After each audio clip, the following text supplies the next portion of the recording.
Hi, students. Har'as viidiyoo biraatiin walitti deebinee jirra. Viidiyoon kiyya inni har'aa Grade 10 Unity 5ffaa jechuudha. Grade 10 History Unit 5 isiniif dhiyaadhee jira. Akkasuma karaa koomentiitiin namoonni hedduun akka isiniif dalaguu na gaafataa turtanii har'a kunoo isiniif dhiyaadhee jira. Hanga xumura viidiyoo kiyyaatti na wajjin turuun irraanfatina. Akkasumas viidiyoo kana like godhuun irraanfatina. Viidiyoo biraa immoo akka isiniif dalaguu kan barbaaddan ammas karaa koomentiitiin naaf dhiyeessaa. Isiniif dalagaa har'a kan nuti ilaallu Unit 5 jalatti Italo-Ethiopian War 1935 up to 41 and it is after mass. Har'a kan nuti ilaallu maal ilaalla?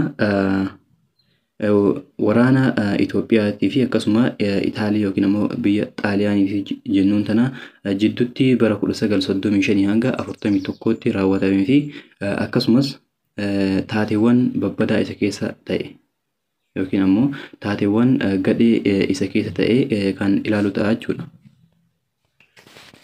This unit is primarily concerned with the period 1935 up to 41. Akkuma jenne pireediin isaa kun pireediin lola kanaa kun unitiin kun maal irratti kan inni xiyyeeffatu bara 1935 hanga 41tti jechuudha. It deals with the Italo-Ethiopian War of 1935 up to 36 and it is aftermath. It highlights the revival of Italian colonial interest in Ethiopia, fascist invasion in the occupation of Ethiopia and the patriotic resistance.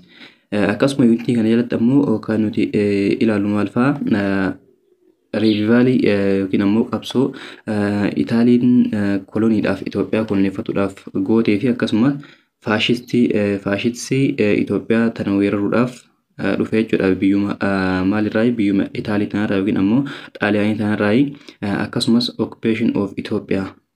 Itoophiyaan tun haala kamiin akka Itaaliidhaan qabamtee jirtuu fi akkasumas the patriotic resistance akkasuma resistance yookiin ammoo qabsoo warra patriot jaalattoota biyyaa ta'anii jechuudha. Isaan kanneen ilaallaa jechuudha. It also touches briefly on the Second World War and shows how the Italo-Ethiopian War became part of the global war in the unity of internal and external force in the liberation struggle. Akkasumas unity kana jalatti maaltu tuqama seetan Second World War. First World War unit 4 keessatti ilaalaa jirra. Second World War immoo as keessatti ilaalaa jechuudha. Akkasumas it shows how Italo-Ethiopian War became part of the global war. Akkasumas lolli Itoophiyaa fi Xaaliyaanii jidduutti taasifame kun akkamitti qaama global war yookiin ammoo lola addunyaa ta'e ilaalaa jechuudha.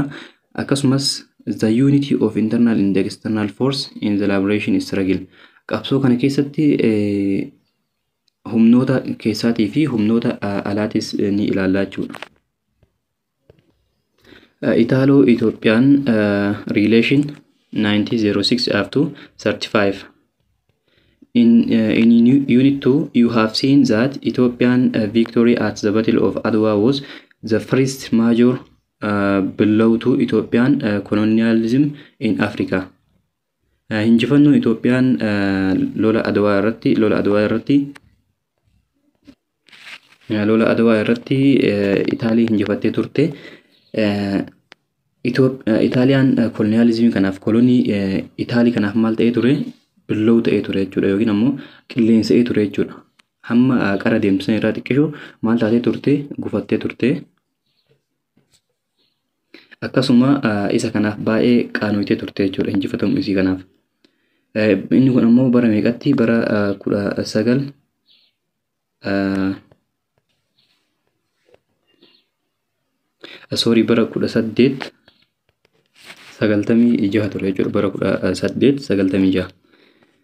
You also saw that the Italo-Ethiopian conflict of 1895 and 96 had been wound up with the Addis Ababa Peace Treaty of 1896.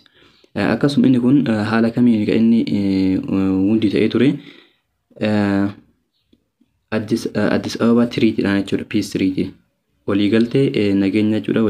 Waliigaltee nageenya kan Addis Ababatti godhamee ture jechuudha. Inni kunis baruma 1896tti. Inni kun Addis Ababa Peace Treaty kan jennuun kun after the battle of Adwa dha jechuudha. Lola Adwaatiin booda kan inni mallattaa'edha. In that treaty, Italy unconditionally recognized the independence of Ethiopia. Treaty kanarratti yookiin ammoo waliigaltee kanarratti Itaaliin tun unconditionally isoo hin barbaadin jechuudha. Isoo hin fedhin independence yookiin ammoo bilisummaa Itoophiyaa maal gootee turte lallabdee turte jechuudha. Indeed, following its defeat at Adwa, international and the domestic crisis forced the Italian government to adopt a policy of friendly relation with Ethiopia. Adwa kanarratti injifatamuu kana hordofuudhaan Itaaliin tun maal gootee turte Itoophiyaa tanaaf yookiin ammoo biyya Itoophiyaatiif maal goote relationii yookiin ammoo policy of friendly relation. Imaammata friendly yookiin ammoo jaalala qabaatu kana yookiin hiriyaa ta'uu jechuudha.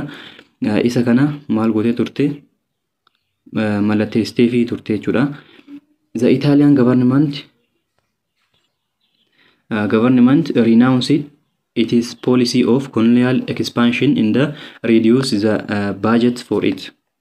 Ammas Itaaliin tun deebitee ofumaa isiitii maal goote mootummaan Xaaliyaan jechuudha.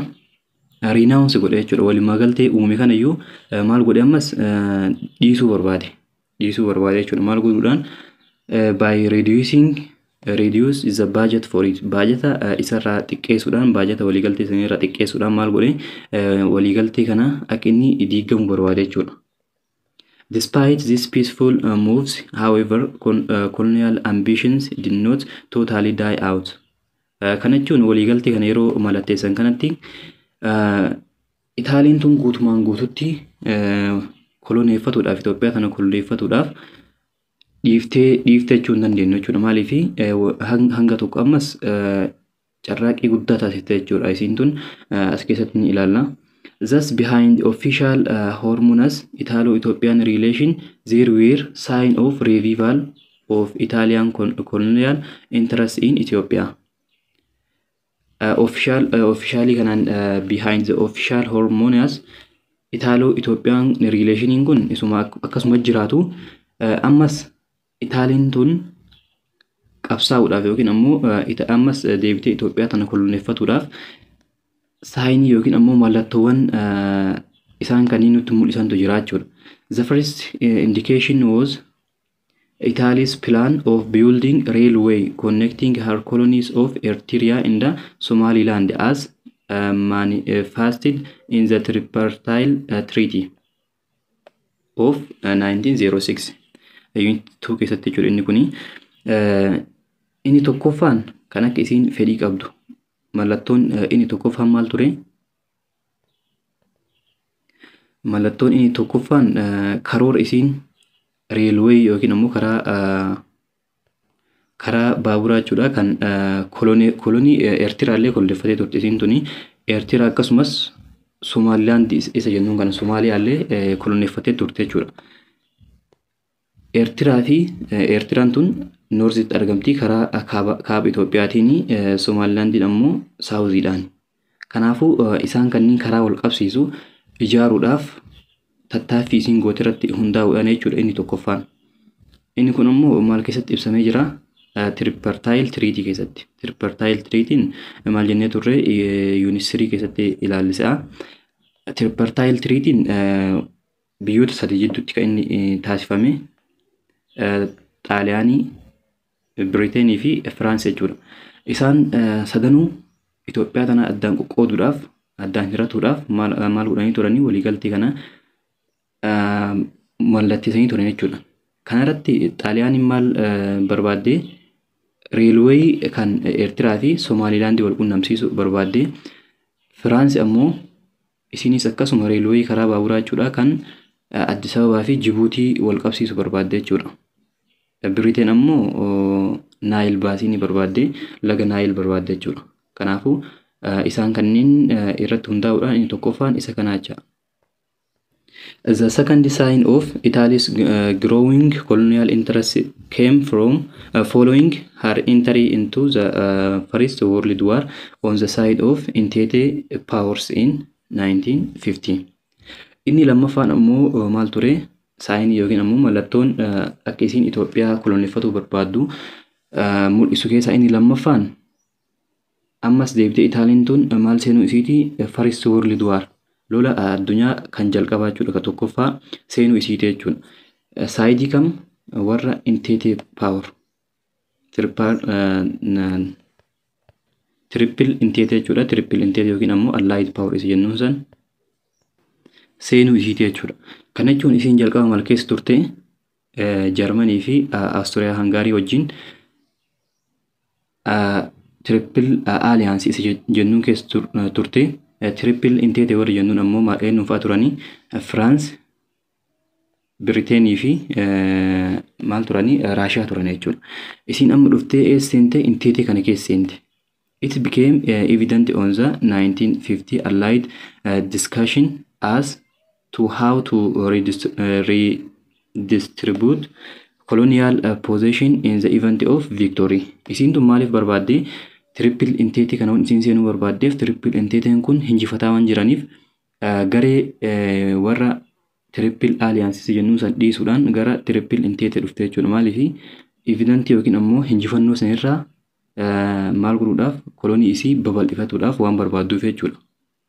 Italy made it clear that its intention was to take over the colonies of British and the French Somaliland as well as the Bank of Abyssinia and the Djibouti Addis Ababa Railway. Ammas isiin tun maal barbaadde? Isaan kanneen fudhatu barbaadde jechuudha. Inni tokkoffaan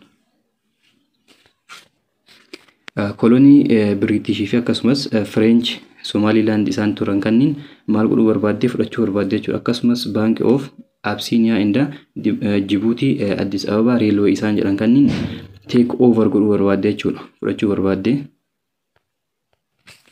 In short, Italy made it clear that its intention was to become the supreme colonial powers of Horn of Africa.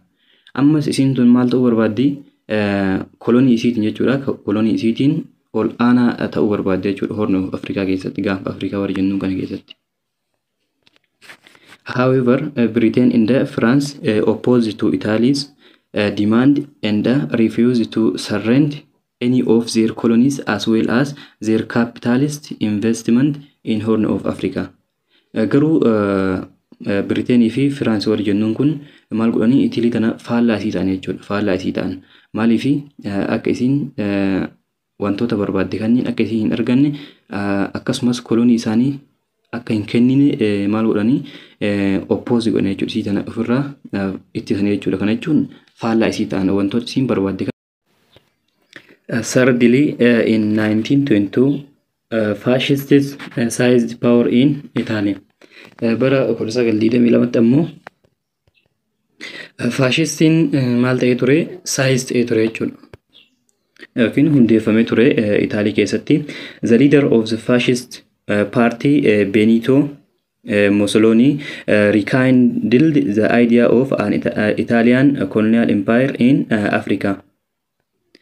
Inni kun erga faashistii kana faashist paartii kana erga liid godhuu jalqabee eega bulchuu jalqabee kolonial empire Itaalii kana Afrikaa keessatti babal'isuudhaaf maal godhee ture? Rekind yookiin ammoo initiate godhee ture jechuudha. Kakaasaa ture. Fascist leaders wanted to win mass support by promising to avenge the defeat of the Adwa and the restoration of the glory of the Roman Empire to the Italy. Ammas inni kun sadaffaa irratti inni Benito Mussolini jennuun kun yookiin ammoo fascist leaderiin kun maal godhuu barbaade? Want to win mass support by promising to avenge. Injifannoo guddaa argatu barbaade jechuudha. Afrikaa kanarra yookiin ammoo Itoophiyaa kanarra keessattuu to avenge the defeat of Adwa. Haaloo bahuudhaaf jechuudha. Injifatamuu isaanii Itoophiyaan Itaalii injifattee turte waan ta'eef Adwaa irratti isa kana haaloo bahuudhaaf akkasuma promise godhe waadaa galee jechuudha. In the restoration of the glory of the Roman Empire to Italy. Akkasumas glory yookiin ammoo ulfina isaanii san akkamitti yaadaa turanii injifatamuu isaanii san akka gad-aantummaatti ilaalaa turanii jechuudha. Adwaa irratti injifatamuu isaanii san kanaafuu injifatamuu isaanii san haaloo bahuudhaaf akkasuma glory isaanii san yookiin ammoo kabaja isaanii san deeffatuudhaaf waadaa galee jechuudha. Italy was under a great financial difficulty after the war and gained none of its territorial claims at the peace settlement. Akkasuma Itaaliin tun lolaan boodatti financially yookiin ammoo maallaqaan maal taate baay'ee ulfaatee ture jechuudha. Difficult taatee turte. This provides a new stimulus to the idea of Italian colonial expansion. Akkasuma inni kun ammas deebi'ee maal ta'e kaka'umsa ta'eef jechuudha. Isiin tun deebitee kolonii isii babal'ifatuudhaaf. Italy's fascist government also wanted to divert the attention of its people by entering into a war of expansion in Africa. Akkasuma fascist governmentiin kun maal godhe innis gara waraanaa seenuudhaan kaka'umsa godheef jechuudha loltoota kanniiniif. All these factors accentuated Italian aggressive design on Ethiopia. Isaan kunniin faaktoriin hundi isaaniitu maal godhanii akka Itaaliin tun Itoophiyaa irratti ammas deebitee koloneeffattu godhanii jechuudha. Fourthly, by the 1925 Anglo-Ethiopian Agreement, the government of Italy agreed to give a diplomatic support to Britain plan of building dam on Lake Tana. Saayinii jennee kan yookiin ammoo mallattoowwan akka isiin Itoophiyaa weerartu godhan keessaa inni afuraffaan maal ture deeggarsa isiin Biriteeniif goote. Biriteen maal goote laga Xaanaa irratti building a dam hidha bishaanii ijaarte jechuudha. Kana irratti gargaarsa kenniteef jechuudha Italiin tun ammas deebite. Yet Italy made no official moves that openly antagonized Ethiopian in the first 3 decades of the 20th century. Haga ammaatti garuu Italiin tun maal hin goone officially karaa aangootiin jechuudha move hin goone jechuudha. Sochii tokkoyyuu hin taasifne maaliifi isiin tun antagonized Itoophiyaa waan Itoophiyaa kana faalleessu hin hojjenne jechuudha. Kana jechuun akka Itoophiyaan beekan hin goone. Italy tried her best to hide her colonial design by showing friendly gestures towards Ethiopia without giving up her grand plans. Isiin tun maal godhuu barbaadde wanni isiin dho'isteef wanni isiin karaa officialitiin karaa aangootiin move hin godhiniif hanga dandeetteen maal godhuu barbaadde kolonii isii kana Itoophiyaa koloneeffatuu barbaaddu kana hide godhuu barbaadde jechuudha dho'isuu barbaadde. Maaliifi Itoophiyaa wajjin friendly waan taateef waan relationii wajjin uumteef agreementii waan waliin qabaniif kanaafuu isa kana dho'isitee karaa jalaatiin deemaa turte jechuudha Itoophiyaa tana weeraruudhaaf.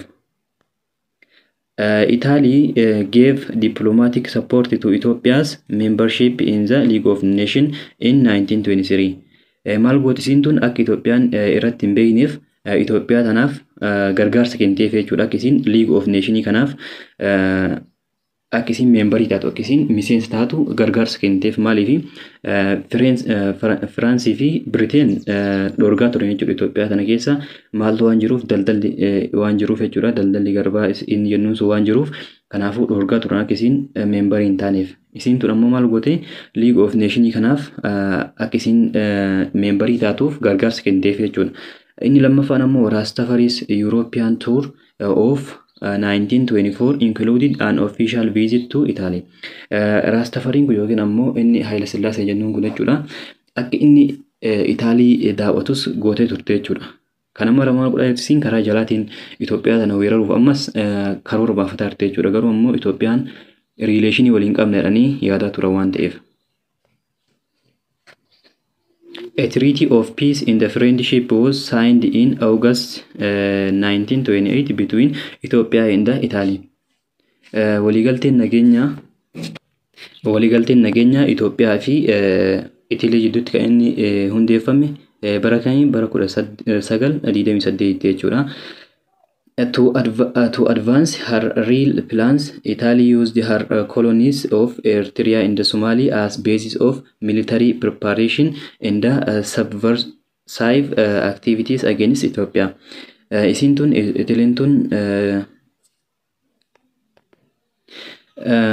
kolonii isii kana yookiin ammoo riil pilaanii isii kana jechuudha. Akka Itoophiyaa weerartu kana bakkaan gahuudhaaf yookiin ammoo itti fufuudhaaf maal goote Itaaliin tun maal fayyadamte kolonii Eertiraa fi Somaalii fayyadamte jechuudha. Akka maalitti basis of military preparation achitti maal godhaa turte militarii yookiin ammoo waraan isii leenjisaa turte jechuudha.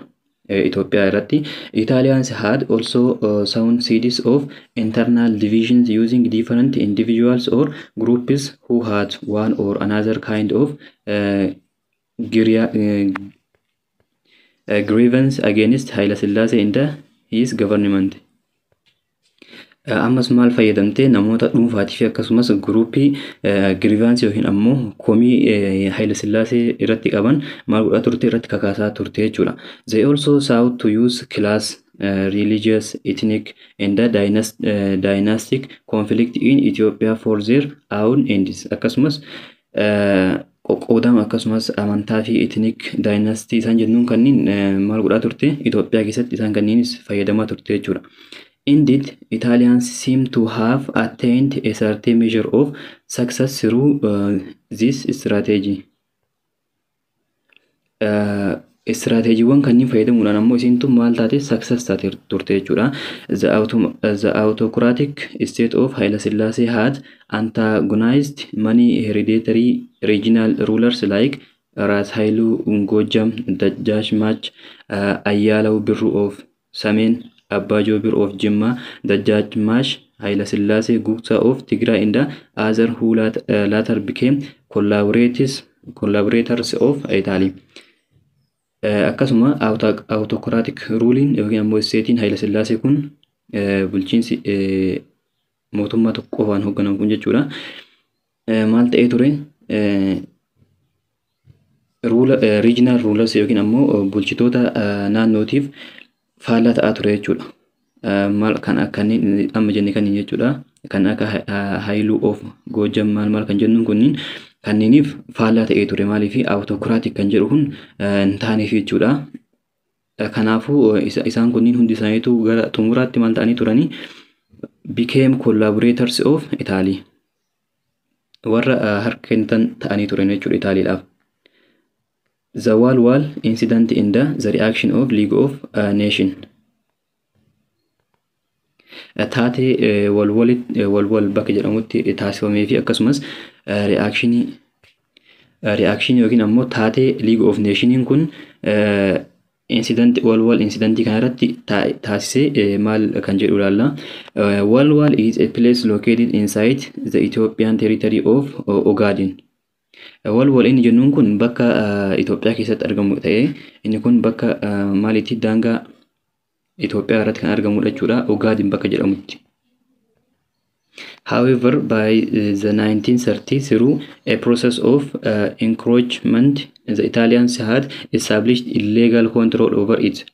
Bara 1930 ammoo maal godhanii warri Itaalii kun bakka Ogaden jedhamu kana irratti illegal control yookiin ammoo karaa seera maleessa kan ta'e karaa seera hin qabneen control godhanii jechuudha bakka Ogaden jedhamu kana. On 5 December 1934, Italian troops who were just waiting for a pretext for aggression opened fire on the Anglo-Ethiopian Boundary Commission passing through the area around the water wells of Walwal, escorted by Ethiopian troops. Bara 1934 yookiin ammoo 5 December irratti jechuudha. Italian troops waraanni Itaaliyaanii kan maal eegaa turan jalqabumayyuu pretext kan jennu yookiin ammoo the basic cause or the first cause sababa jalqabaa eeggataa kan turan kunniin maaliidhaaf aggressioniidhaaf jechuudha. Weeraruudhaaf Itoophiyaa tana weeraruudhaaf jalqabumayyuu cause jalqabaa eeggataa turan jechuudha. Isaan kunniin opened fire on an Ethiopian Boundary Commission passing through the area. Angiloo Itoophiyaa yookiin ammoo waraana Itoophiyaa kana irratti jechuudha. Kan boundary commission kan passing through the area. Area kana keessa kan taraa jiru kana irratti maal godhanii fired godhanii jechuudha. This led to an armed clash in which Italians lost about 30 soldiers. Inni kun maal godhee ture walitti bu'iinsa soldiroota yookiin ammoo armii kana fidee ture jechuudha. Waraanni kunniin lamaan walitti bu'uu isaanii fidee ture jechuudha. Kana keessatti Itaaliin about 30 soldiers naannoo waraana 30 loss godhee ture jechuudha banii turanii. Ethiopian losses were about 3-fold. Itoophiyaan ammoo dachaa isaa kana sadii. Kana jechuun dachaa sadii yeroo jennu 30-90 ta'a jechuudha. Dachaa sadii kan warra Italy kana ture jechuudha kan Itoophiyaan dhabde. Nonetheless, Italy demanded that Ethiopia should apologize in the pay reparation. Maal godhee turte Italiin tun gaaffii akkamii gaafattee turte Itoophiyaan tun dhiifama gaafattee akkasumas beenya hin kafalti jettee gaafattee turte jechuudha. Ethiopia took the matter to the League of Nations seeking arbitration and justice. Itoophiyaan ammoo League of Nationsdhaaf dhimma kana dabarsite jechuudha. Maal barbaaduudhaaf jaarsummaa akkasumas haqummaa isaanii barbaaduudhaaf League of Nationsdhaaf dhimma kana dabarsite jechuudha. The League of Nations failed to give a just solution to the Italo-Ethiopian crisis. Jeequmsa kanaaf ammoo jeequmsa Italo-Ethiopian jennuun kanaaf League of Nations ammoo justice kennuudhaaf yookiin ammoo solutionii kennuudhaaf maal hin taane failed ta'ee ture jechuudha inni kun. The League was dominated by European powers who themselves were imperialist, owning several colonies each. League of Nations kun jalqabumayyuu maaliin dominate ta'ee jira kamiin eenyuun dhuunfameera European power warra Awurooppaa keessaa aangoo cimaa qaban jechuudha kan ufumaa isaaniitiyyuu imperialistii turan warra koloneeffataa turan jechuudha isaan kunniin owning several colonies each isaan maal qabanii kolonii hedduu qaban jechuudha Afrikaa keessaa. Britain and the French were instrumental in delaying the agenda. Isaan kunniin Britain fi France turan jechuudha warri isa kana dominate godhaa ture League of Nations kana isaan kunniin maal godhanii ajandaa kana ni tursiisan jechuudha. The two countries were trying their best not to disappoint Italy for fearing that Italy may get into the alliance with Germany. Isaan kunniin maal hin barbaanne Italy tana disappoint godhuu hin barbaanne mufachiisuu hin barbaanne jechuudha. Maaliif isiin tun jalqaba isarraa dhufte triple alliance isa jennuun irraa dhufte Germany fi Austria Hungary wajjin turte jechuudha jalqaba irratti achirraa gara isaanii yookiin ammoo triple entente waan dhufteef ammas garas deebiti jedhanii waan yaadaniif yoo kan isaan mufachiisan taate yoo kan isaan Italy tana mufachiisan taate garas deebiti jedhanii waan yaadaniif kanaafuu maal godhanii isii tana mufachiisuu hin barbaanne jechuudha. There were already signs of Germany's intention to avenge her defeat in World War First. Maaltu ture mallattoo itti ture jechuudha mallattoo Germany'n tun haaloo bahuudhaaf kan World War Second World War isanitti yookiin ammoo First World War irratti lola addunyaa tokkoffaa irratti mo'amtee waan turteef isaan haaloo bahuudhaaf mallattoowwan isiin argisiisaa jirtu jiraachuudha. Saniif waan sodaataniif kanaafuu akka isiin achi hin deebine mufachiisuu hin barbaanne jechuudha isii tana. The political atmospheres in Europe were manifesting signs of another world war. Politikaan Europe keessa jiru biyya Europe keessa jiru maal godhaa jira mallattoo mul'isaa jira jechuudha. Mallattoo ammas world war another world war waraan addunyaa isa biraa ammas jalqabuudhaaf mallattoo waan jiruuf kanaafuu sababsaniif jechuudha kan isaan Italy tana sodaataniif. Thus Ethiopia was left helpless. Kanaafuu Itoophiyaan tun maal taate gargaarsa dhabde jechuudha. After a long delay, the League finally imposed sanctions on both Italy and Ethiopia. Erga yeroo dheeraa ture booda League of Nations kun gara xumuraatti maal godhe adabbii irra kaa'ee jechuudha Itaalii fi akkasumas Itoophiyaa kanarra. The sanctions, however, were nominal and could not stop the aggressors. Sankishiniin kun adabbiin kun waan nominaal ta'eef yookiin ammoo qabatamaa waan hin jiraanneef and could not stop the aggressors. Weerara kan ammas dhaabuu hin dandeenye jechuudha inni kun. The League was above all unable to take a military action against the aggressors. Weerara kana irratti League of Nations kun maal hin taane military action yookiin ammoo karaa militariitiin isaan irratti qabsaa'u yookiin ammoo isaan kanneen adabuu maal hin taane unable ta'e jechuudha hin dandeenye jechuudha.